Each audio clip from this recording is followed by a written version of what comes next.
Sekarang masalahnya sudah bergeser karena saya telusuri semua ijazah dia palsu. Ijazah SMA dia itu hasil nyuri dari orang yang namanya Joko Wahyudi. Nomor induknya 008, nomor seri ijazahnya 008 112. Kalau Jokowi merasa terfitnah, dia harus lapor ke polisi. Saya cukup sekilas kemudian mendengarkan itu, jadi saya tidak membaca. Karena ada yang benar dan ada yang tidak. Tetapi saya selalu mengatakan bahwa itu sebagian besar tidak benar. Gitu. Dan saya juga tidak tertarik untuk kemudian menanggapi hal tersebut. Ngapain hal yang tidak benar kok ditanggapi? Gitu. Sebuah langkah yang baik, ya, sepanjang pengadilan berlangsung secara fair, transparan, sesuai dengan kaidah-kaidah good governance, ya, untuk keaslian ijazah dari Presiden Joko Widodo. Dan sekali lagi saya sendiri mengatakan, jadikanlah forum ini sebagai forum yang terhormat. Apa yang buat tidak benar itu Allah nanti mengatakan sampai dia yang tidak benar. Amin. Itu aja. Jangan dipitnah. Kalau nggak mau pilih tak apa-apa. Tapi jangan dipitnah dia. Saya tidak pernah dengar Jokowi marah, ya. Tapi baru kemarin, kalau nggak mau pilih dia kan tidak apa-apa. Tapi jangan fitnah. Jangan fitnah yang tidak itu aja. Lebih gini begitu. Sekarang nyerah. Ya kenapa nyerah dia? Mendaftar wali kota di Solo waktu itu 2005, mendaftar gubernur dan mendaftar presiden. Kalau tidak pakai ijazah, lalu pakai apa? Daun pisang. Masa mau bohong? Kan tidak mungkin. Ya, ini banyak sekali pembenci-pembenci Jokowi ini.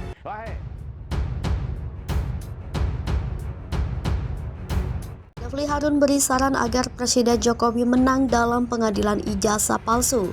Ditenteng sajalah ijazah SD, SMP, dan SMA. Ahli Hukum Tata Negara dan Pengamat Politik Indonesia, Refly Harun memberi saran agar Presiden Jokowi dapat memenangkan gugatan Bambang Trimulyono tentang dugaan ijazah palsu. Ia juga mengharapkan bahwa pihak-pihak baik atau yang pro dan kontra dalam gugatan ini tidak mendahului pengadilan dalam membuat judgement, baik judgement palsu maupun judgement asli. Seperti yang diberitakan sebelumnya, Bambang Trimulyono menggugat Presiden Joko Widodo atau Jokowi terkait dugaan ijazah palsu.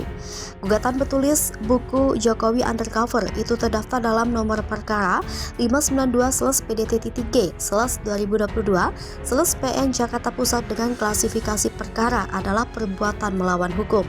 Dalam petitumnya, penggugat ingin PN Jakarta Pusat menyatakan Presiden Jokowi telah melakukan perbuatan melawan hukum berupa membuat keterangan yang tidak benar atau memberikan dokumen palsu berupa ijazah SD, SMP, dan SMA atas nama Joko Widodo. Walkot 2 ronde, gubernur 1 kali, presiden 2 jabatan, masih digugat soal ijazah dungu. Bodohnya orang-orang yang menggunakan isu ijazah palsu Presiden Joko Widodo.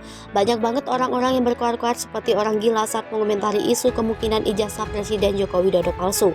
Kita melihat orang-orang seperti ini merupakan sosok yang otaknya nggak aktif dan gobloknya bukan main. Kebanyakan di antara mereka adalah kaum pendukung Anies Baswedan yang kalau bicara selalu kelihatan bodohnya menembus langit. Selama ini kita melihat rekam jejak Presiden Joko Widodo yang menjadi 2 periode wali kota, 1 periode gubernur DKI Jakarta dan 2 kali presiden. Lalu dianggap ijazahnya palsu saat semua karir politiknya sudah lewati begitu banyak jabatan. Kadang-kadang saya mau ketawa sampai keluar sesuatu di celana. Ya, saya sebenarnya nggak tahu isu ini mau dibawa kemana oleh mereka. Apakah mereka punya taktik politik tersendiri atau memang murni bodoh saja? Kalau ada strategi untuk jatuhkan Presiden Joko Widodo, isu sertifikat ijazah palsu ini sepertinya merupakan isu paling rocky gerung yang pernah diutarakan dan dimunculkan oleh orang-orang pendukung Anies Baswedan ini. RG-nya lagi, kita melihat bahwa ada Amin Rais yang ikut-ikutan memamerkan ijazahnya S3 di Amerika.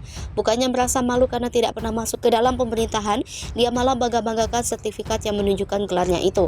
Saya kira Presiden Joko Widodo merupakan sosok yang seharusnya sudah pasti memiliki keabsahan pendidikan di negara Indonesia. Banyak banget orang-orang yang gampang dibodoh-bodohi oleh isu murahan seperti ini. Saya kira memang seharusnya kita paham bahwa isu ini adalah isu receh. Mau mengangkat Anies Baswedan tapi ternyata caranya menginjak kepalanya orang. Lucunya bahkan sampai masuk ke persidangan loh. Heran saya sama penegak hukum yang juga mau-mau saja ikutan main seperti itu. Terlalu banyak orang bodoh di negara Indonesia ini. Sekaligus terlalu sedikit orang-orang yang mencintai bangsa ini. Sudah waktunya Indonesia terbebas dari kebodohan-kebodohan yang dilakukan secara terstruktur, sistematis dan masif, di mana otak mereka sampai-sampai menggugat Presiden Joko Widodo soal ijazah palsu. Buat apa Amin Rais sekolah tinggi-tinggi sampai ke Amerika, ternyata ujung-ujungnya hanya sibuk ngurusin Presiden Joko Widodo yang sudah malang melintang dengan rekam jejaknya yang begitu mentereng. Apa yang menjadi tujuan mereka sebetulnya ya? Yang ingin gagah-gagahan dan ternyata karir politiknya hancur lebur berantakan. Apa ini murni curahan kebodohan yang mereka kerjakan karena otak mereka sudah somplak? Kenapa nggak kritik Anies Baswedan saja yang punya gelar tinggi di luar negeri tapi ngurus kota kayak sampah? Bahkan Anies Baswedan menjadi sampah politik itu sendiri. Keberadaan mereka ini bukan hanya duri dalam daging, tapi sudah lebih ke arah ancaman dan propaganda politik. Saya membayangkan punya seorang dosen yang pintar sekali mengajar. Beliau memberikan banyak sekali wejangan-wejangan, juga memberikan karir bukti bahwa beliau adalah orang yang bukan sembarangan. Lalu mendadak ada yang menggonggong dan mengatakan bahwa dosen kami ini ijazahnya palsu. Kira-kira reaksi mahasiswa apa? Kalau saya sih bagian dari mahasiswa cerdas akan ketawa saja. Gak tahu deh kalau mahasiswa yang belakangan ini selalu memuji-muji Najwa Shihab dan Rizik Shihab. Saya kira jika isu ijazah ini diteruskan, justru membuktikan bahwa mereka hanya menggali kuburnya sendiri. Lalu kemudian mereka dengan bangganya masuk ke kuburan yang digali oleh mereka sendiri. Dan mereka mati lemas dengan kebodohan-kebodohan yang mencekik leher mereka. Dan mungkin di sini sejarah kenapa orang kalau meninggal punya mimik ketawa, ya karena mereka bodoh. Ini filsafat Jawa kuno yang dipakai Jokowi untuk hancurkan Surya Paloh. Ketika Jokowi dijahatin dari belakang, dia menjadi orang yang justru menunjukkan secara jantan ketidaksukaannya di depan. Saya melihat ini adalah sebuah etika berpolitik yang sangat gamblang dipertontonkan oleh Presiden Joko Widodo. Kita tahu bahwa Partai Nasdem adalah partai yang selama ini dianggap menjadi koalisi dari Presiden Joko Widodo. Bayangkan saja 3 kursi menteri strategis diberikan kepada Partai Nasdem. Presiden Joko Widodo tahu etika politik yang benar. Ketika didukung, ya pasti harus diberikan semacam kepercayaan dan juga kontrak politik. Tidak ada orang yang bisa hidup di dunia sendiri dan perlu ada kontrak-kontrak politik tertentu yang memang harus dilakukan bahkan oleh orang yang berintegritas. Sekalipun seperti Presiden Joko Widodo sudah diberikan kursi menteri, Nasdem merasa besar dan merasa bisa menjadi partai yang mempengaruhi kontestasi politik di Indonesia.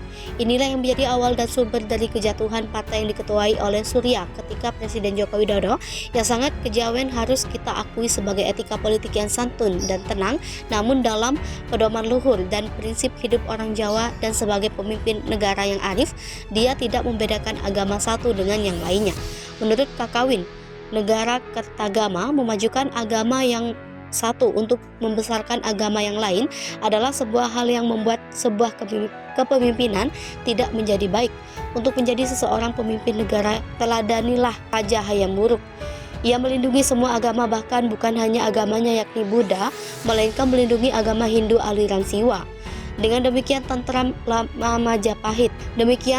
Dengan demikian tentram lama Majapahit karena tidak ada pertikaian antar umat beragama dan tidak ada pemberontakan karena seluruh umat merasa terlindungi di bawah naungan sang raja. Dan inilah yang diteladani oleh Presiden Joko Widodo. Namun yang dipertontonkan kemarin-kemarin ini di acara Golkar, yakni Presiden Joko Widodo menunjukkan salah satu filosofi Kakawin negara Kertagama yang membicarakan soal kewibawaan. Pemimpin negara yang tidak berwibawa mustahil akan dihargai oleh bawahan dan rakyatnya, dan akibatnya timbul persoalan internal atau eksternal yang menerpa negara itu. Sekalipun menjadi pemimpin negara, Presiden Joko Widodo tidak merupakan para leluhurnya yang telah melahirkannya di dunia dan mengantarkannya menjadi pemimpin. Dalam hal ini, Presiden Joko Widodo meneladani Raja Besar dari Majapahit yang adalah Hayam Wuruk. Dia juga tahu sebuah idiom yakni tua tuas, yang merupakan idiom yang menceritakan soal banyak orang yang menjadi tua semakin tidak berguna. Agar tidak menjadi tua tuas, Presiden Joko Widodo berbekal ilmu pengetahuan dan pengalaman yang bermanfaat agar menjadi penasihat bijak bagi penerusnya. Sebagai orang tua, seharusnya Surya Paloh mempertontonkan dan kearifannya. Tapi ternyata dia mencoba untuk menjadi orang yang kelihatan arifnya saja. Presiden Joko Widodo itu menang-menang nggawa kereneng, diam-diam membawa keranjang bambu, yang artinya seseorang yang memiliki kelebihan yang akan selalu tenang dan diam dan tidak tinggi hati. Sebaliknya, ia adalah orang yang rendah hati. Namun jika perlu, dia akan melakukan suduk gunting tatu loro, yang artinya satu tusukan gunting menimbulkan 2 luka bagi orang yang mengkhianatinya. Suatu pekerjaan dilakukan oleh seseorang dapat mendatangkan 2 keuntungan. Mutiara Jawa ini memiliki makna dengan mutiara Indonesia yang berbunyi sekali kayuh 2 pulau terlampaui jika masih mau ngelawan Joko Widodo. Dia adalah tipe orang yang melawan dalam diamnya dan membuat Surya Paloh ini seperti orang yang direbus di tumbukan bara api di bawah dan di atas. Jalma lipat tan kena kinira, yang artinya orang cerdik tidak dapat diduga.